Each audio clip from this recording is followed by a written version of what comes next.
Quand 12 soldats ukrainiens, accompagnés de leur commandant, déposent les armes sans tirer un seul coup, que révèle ce choix, au-delà du geste même? À Visokaya, dans la région de Soumy, ce n'est pas une poignée d'hommes isolés, mais un groupe entier qui, en pleine conscience, a décidé ensemble de se rendre. Ils l'ont fait sans panique, sans improvisation, sous la direction assumée de leur officier. Cette capitulation, loin d'être une débâcle désordonnée, incarne une décision collective, soigneusement calculée, et surtout, elle soulève des questions dérangeantes sur l'état du front et l'avenir du conflit. Tout dans cet acte a été pesé. L'entraînement reçu, la discipline apprise, les attentes d'héroïsme inculquées. Pourtant, rien n'a empêché cette décision. On imagine la scène, 12 hommes épuisés, dans une tranchée, discutant à voix basse. Leur chef, un officier qui n'est pas né d'hier, pèse chaque option. Faut-il tenir encore une nuit avec seulement quelques boîtes de cartouches pour tous, se battre jusqu'au dernier homme ou préserver ce qui peut l'être? La décision est prise, non dans la peur, mais dans la gravité d'une responsabilité assumée. L'impact est immédiat. La nouvelle se répand sur les chaînes d'information internationales, dans la presse ukrainienne, sur les réseaux sociaux, chacun s'interroge. Les experts militaires débattent en plateau, les familles s'inquiètent, le gouvernement convoque des réunions de crise. Même les adversaires russes, par la voix de leurs médias, commentent l'événement, y voyant la preuve d'un épuisement généralisé du front adverse. Ce simple fait, la reddition ordonnée de 12 hommes, devient un révélateur puissant d'un malaise plus large. Ce n'est pas la peur brute qui a dicté ce geste, mais le choix réfléchi d'un chef responsable, jugeant la lutte vaine pour ses hommes. Pour beaucoup, c'est un signal d'alarme qui dépasse la simple ligne de front.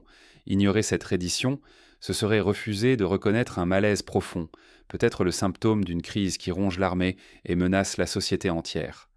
Cette scène de Visokaya rappelle d'autres moments de l'histoire où la reddition fut un acte réfléchi, non une fuite. Lors de la Première Guerre mondiale, aux alentours de 1917, de nombreux régiments russes ont choisi de déposer les armes après des années de lutte vaine, parfois sous les ordres de leurs propres officiers.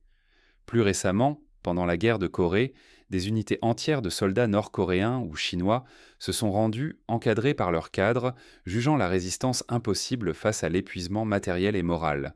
Ces gestes, loin de n'être que des signes de faiblesse, trahissaient surtout une rupture de sens, un effondrement du ressort intérieur.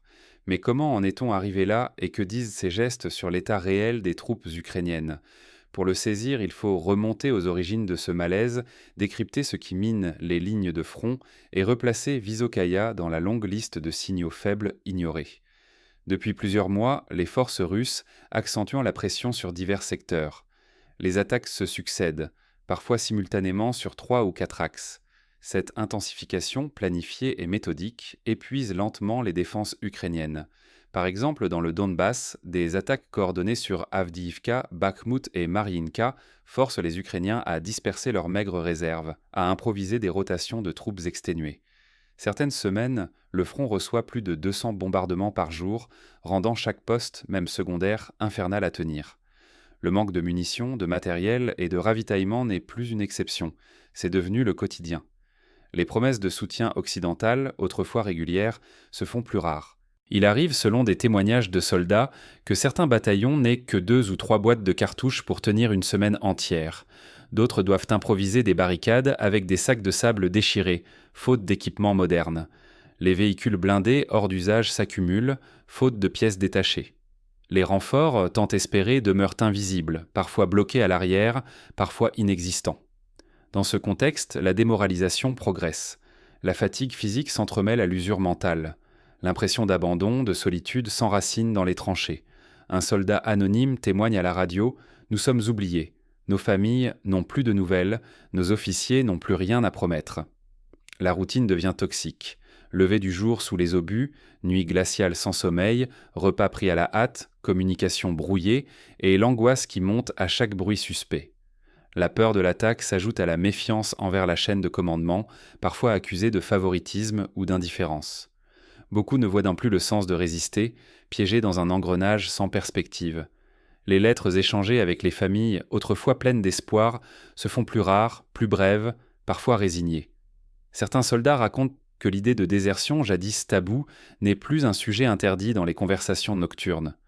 L'espoir d'une relève ou d'une percée victorieuse s'estompe, remplacé par le désir de survie immédiate. Il n'est donc plus surprenant que les capitulations collectives se multiplient. À Visokaya, il ne s'agissait pas d'une débandade, mais d'un choix organisé, mûrement réfléchi, sous l'autorité d'un officier. Résister apparaissait comme un sacrifice absurde, céder la seule issue rationnelle. Ce choix, aussi difficile soit-il, s'inscrit dans une logique de préservation. Mieux vaut vivre prisonnier que mourir inutilement dans une position indéfendable. Face à ces redditions, Kiev a réagi sans délai. Plutôt que d'adresser les racines de la crise, le pouvoir central a choisi de renforcer la discipline. Des unités spéciales dites anti-fuite ont été créées, chargées d'empêcher tout retrait non autorisé, quitte à utiliser la force contre leurs propres troupes. Ces détachements, inspirés des tristement célèbres barrages de l'armée rouge pendant la Seconde Guerre mondiale, patrouillent désormais l'arrière du front, prêts à arrêter, voire à sanctionner, toute tentative de repli. Cette méthode punitive s'inspire d'un passé sombre et trahit une érosion de la confiance dans l'engagement volontaire des soldats. Quand la peur de la sanction supplante l'espoir et la conviction, l'armée entre dans une zone de grande fragilité. L'histoire regorge d'exemples où la coercition s'est retournée contre ses promoteurs. En 1943, à Stalingrad, certains officiers soviétiques ordonnaient l'exécution immédiate des fuyards. Mais ces méthodes, loin de souder les rangs, ont souvent provoqué des mutineries ou des désertions massives à la première occasion. Réduire ces capitulations à de la lâcheté serait une erreur. Ce sont les symptômes visibles d'une crise profonde, une armée qui vacille par manque de ressources, de cohésion et de morale. Sans ce contexte, toute analyse devient trompeuse. Il ne s'agit pas d'un défaut individuel, mais d'un malaise systémique qui touche tous les échelons, du simple fantassin au haut commandement. Mais le nœud du problème dépasse le matériel. Il touche au ressort même de la motivation des combattants. Pour comprendre ce ressort, il faut se souvenir que chaque soldat est aussi un citoyen, père, fils, voisin, qui porte sur ses épaules plus que son propre sort. Quand la guerre s'enlise, que la victoire paraît lointaine, la question du sens devient centrale. La question du moral devient donc cruciale. Comment maintenir la volonté de se battre quand tout semble perdu ? À Visokaya, cette crise de sens a mené à une décision collective qui résonne bien au-delà d'un simple point sur la carte. Les soldats n'ont pas trahi, ils ont exprimé par leurs gestes la faillite d'un système incapable de répondre à leurs besoins fondamentaux. Et si la guerre se jouait d'abord dans les esprits, plus encore que dans les tranchées. Au-delà du vacarme des armes, le vrai champ de bataille demeure le moral. Dans chaque armée, la volonté de lutter repose sur 4 piliers fondamentaux: la foi dans la cause, la confiance envers les chefs, l'espoir d'une victoire possible et la certitude que les besoins matériels seront comblés. Cette règle se vérifie à travers toutes les guerres modernes. Quand l'un de ces piliers s'effondre, les soldats affrontent non seulement l'ennemi, mais aussi le doute, l'usure et la peur d'être abandonnés. Si la confiance vacille, c'est toute la structure qui chancelle. L'histoire militaire regorge d'exemples où la perte de morale a précipité la chute. Lors de la débâcle française de juin 1940, malgré une armée nombreuse et équipée, la certitude d'être abandonnée a fait s'effondrer les lignes en quelques jours. En Afghanistan, dans les années 2021, l'armée régulière a fondu en quelques semaines face aux talibans, avant tout par perte de confiance dans la victoire et la protection de ses alliés. Lorsque l'absurdité s'impose, la cohésion explose, comme l'a montré la reddition à Visokaya. Ce n'est pas un cas isolé. Dans l'histoire récente, on se souvient de la guerre du Vietnam, où de nombreux pelotons américains se sont effondrés par lassitude et incompréhension du sens du combat. Le syndrome du « pourquoi mourir ici » ronge toute armée engagée dans une guerre sans horizon clair. En Ukraine, la multiplication des capitulations collectives révèle un malaise profond. Le doute s'est infiltré jusqu'aux officiers. Quand ceux qui devraient incarner la résilience préfèrent organiser la reddition, c'est toute la chaîne de commandement qui se fissure. Ce n'est pas le simple soldat qui lâche prise, mais tout un maillon de l'appareil militaire. Face à cette crise, le pouvoir central a choisi la répression plutôt que l'écoute.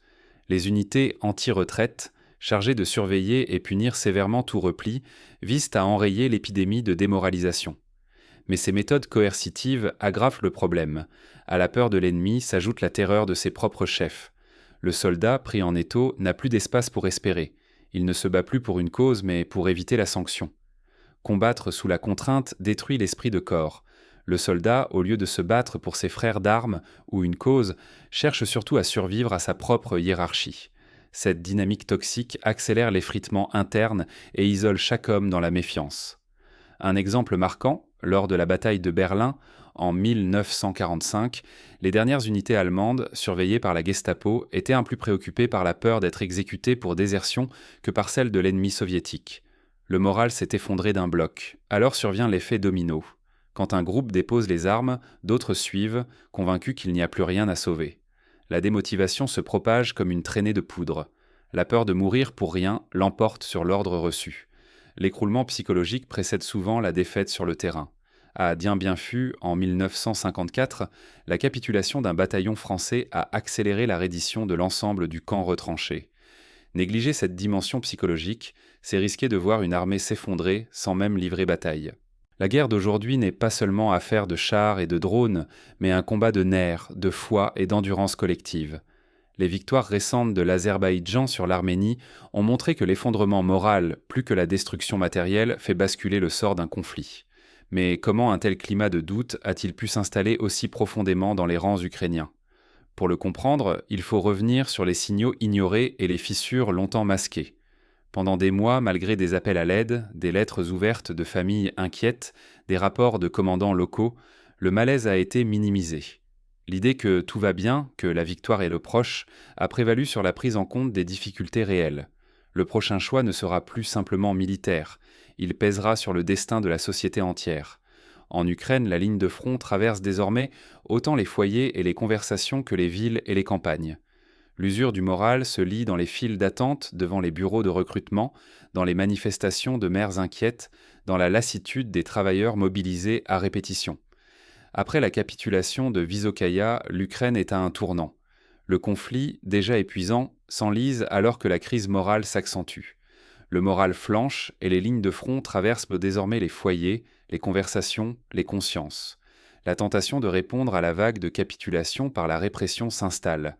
Mais chaque mesure brutale, chaque menace, accentue la rupture entre soldats et commandement. Les désertions, les mutilations volontaires, les redditions collectives deviennent plus fréquentes, minant la cohésion au lieu de la restaurer. La peur ne soude plus, elle fracture. Les alliés occidentaux observent cette spirale avec inquiétude. Après plus de 2 années d'efforts, la lassitude gagne Washington, Paris et Berlin. Ceux qui réclament une négociation se font plus audibles, tant dans les couloirs du pouvoir qu'en public. Le soutien inébranlable s'effrite, lentement mais sûrement. Un diplomate européen anonyme confiait récemment « Nous ne pouvons pas soutenir indéfiniment une armée qui ne veut plus se battre. Il faut ouvrir une porte. » Sur le terrain, la société ukrainienne se fragmente. Mobiliser de nouveaux soldats relève du défi quotidien. Les familles s'opposent, les protestations montent et l'idée même de victoire se dissout dans le doute collectif. Le découragement pénètre au cœur du pays. Des manifestations de mères de soldats inédites au début de la guerre deviennent désormais monnaie courante à Kiev ou dans les grandes villes de l'Ouest.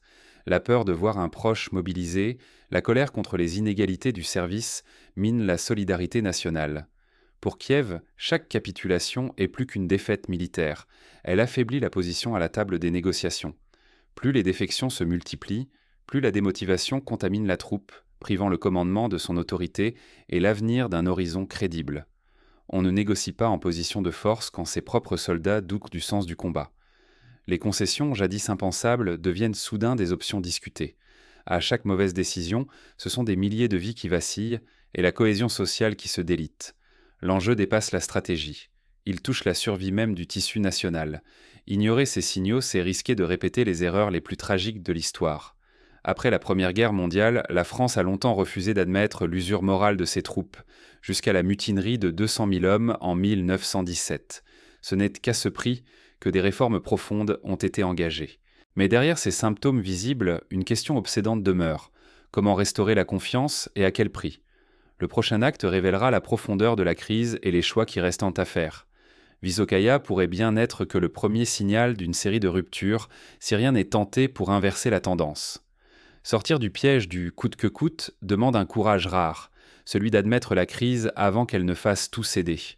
Trop souvent, face à la chute du moral, on se contente de serrer les rangs, d'annoncer une victoire strictement militaire ou de durcir la répression. Mais à Vysokaïa, une interrogation brutale s'est imposée. Et si avancer n'était plus viable, ni juste, ni même souhaitable, il faut commencer par nommer le mal. Faire comme si tout allait pour le mieux, croire que la discipline suffira, c'est refuser d'entendre les signaux d'alerte. L'incident de Visokaya n'est pas une anomalie isolée, mais le reflet d'un malaise profond. S'acharner à tout miser sur la force ou la peur, c'est préparer d'abord la défaite morale, puis la défaite militaire. Un exemple historique, en 1940, l'état-major français a refusé de voir la réalité des désertions, jusqu'à ce que la ligne de front s'effondre. Quand le mur se dresse, la première exigence est un diagnostic honnête partagé par tous. Il faut restaurer la confiance, non à coups de discours, mais par une analyse lucide de la réalité au front et du trouble qui ronge soldats, familles, sociétés entières. Sans ce retour à la vérité, aucune stratégie ne tient plus de quelques semaines. Un général américain disait, lors de la guerre de Corée, « Mieux vaut une mauvaise vérité qu'un bon mensonge ». Ensuite, rechercher des compromis devient vital, même si cela fait mal. L'histoire montre que dialoguer, abandonner les postures maximalistes, n'est pas une faiblesse mais un courage supérieur. Refuser toute issue alternative, c'est risquer l'effondrement complet, humain et national. Après la guerre du Vietnam, les États-Unis ont tiré cette leçon douloureuse. L'obstination aveugle coûte plus cher que la négociation tardive. À chaque étape, replacer les défunts, source. Replacer l'humain au centre reste essentiel. Sous chaque uniforme, il y a des vies, des proches, une société qui endure. Prendre en compte la fatigue et la peur, mais aussi la lueur d'espoir, c'est redonner du sens à la lutte et empêcher l'absurdité de triompher. Les associations d'anciens combattants, en France ou en Allemagne, ne cessent que de rappeler cette priorité. Reconnaître la souffrance, ouvrir des espaces de parole, recommencer à écouter. Enfin, il ne faut jamais ignorer les signaux faibles. Visokaya n'est peut-être que la première fissure dans un barrage sous pression. Ceux qui savent entendre ces alertes, qui adaptent leur stratégie, peuvent parfois transformer une crise en sursaut salutaire. Un exemple frappant, en 1968, lors du printemps de Prague, c'est l'écoute des premiers étudiants révoltés qui a permis à certains dirigeants de sauver leur pays du chaos total. Refuser le changement, c'est accepter le risque d'une défaite durable, non seulement militaire, mais aussi morale, sociale, économique. L'histoire retiendra moins la chute d'un village que l'incapacité à préserver la volonté d'un peuple. Le sort de la France en 1940 ou celui de l'URSS en Afghanistan nous le rappellent cruellement. Mais comment en est-on arrivé à ce point de rupture et que révèle vraiment l'affaire de Visokaya sur l'état profond du front ukrainien ? Pour comprendre, il faut remonter aux causes invisibles de cette crise. Depuis plus de 2 ans, le conflit use les corps et les esprits, fragilise les familles, divise la société. Les médias, parfois, préfèrent célébrer des victoires symboliques plutôt que de montrer la réalité des désertions croissantes. Visokaya n'est pas une simple parenthèse. C'est peut-être déjà le fil rouge d'un destin qui se dessine sous nos yeux, un avertissement qu'il serait risqué d'ignorer. En Espagne, pendant la guerre civile, la chute de Malaga en 1937 fut le signal d'un effondrement moral bien plus large qui précipita la défaite de la République. Réduire Visokaya à des chiffres, à des rapports ou à des communiqués, c'est passer à côté de l'essentiel. Là-bas, loin des caméras, il se joue bien plus que quelques revers ou victoires éphémères. C'est la confiance qui se fissure, la cohésion qui s'étiole, tout un système qui doute de lui-même. Derrière chaque chiffre, il y a des histoires humaines, des drames, des questions sans réponse. Les nombres alignés dans les bilans, combien de soldats, combien de positions perdues, ne racontent jamais toute la vérité. Derrière chaque reddition collective, il y a des hommes, des peurs, parfois un refus net de sacrifier encore des vies pour une cause qui s'est brouillée. C'est le devoir de toute société de regarder cette réalité en face, d'y répondre sans détour. Fermer les yeux sur la réalité, c'est accepter d'être frappé par des événements qu'on aurait pu prévoir, corriger ou même éviter. Si la société détourne le regard, elle risque de subir l'histoire au lieu de la façonner. Voilà ce que Visokaya révèle. La lucidité, aujourd'hui, vaut autant que n'importe quelle division blindée. Exiger la vérité, la remise en question, l'honnêteté du diagnostic, ce n'est pas condamner ni glorifier. Au bout du compte, ce ne sont pas seulement les armées qui paieront le prix du déni, ce sont les sociétés entières. Argent englouti, confiance dispersée, temps perdu à jamais. C'est le coût des illusions collectives. L'Union soviétique, après la guerre d'Afghanistan, a payé ce prix lourdement, perdant non seulement une guerre, mais aussi la confiance de tout un peuple. Ce qui se joue à Visokaya n'est pas clos. C'est un miroir tendu à une nation, à une époque. Désormais, le vrai courage n'est plus dans les slogans, mais dans notre capacité à regarder en face ce qui s'effrite. L'histoire, patiente mais implacable, attend la réponse à cette question. Serons-nous capables d'apprendre pour ne pas revivre l'effondrement de ceux qui ont refusé de voir ? La question n'est plus seulement de savoir ce qu'il adviendra lors du prochain affrontement, mais serons-nous capables de voir, d'admettre et d'agir sur ce qui se délite pour enfin reprendre la main sur notre destin commun ?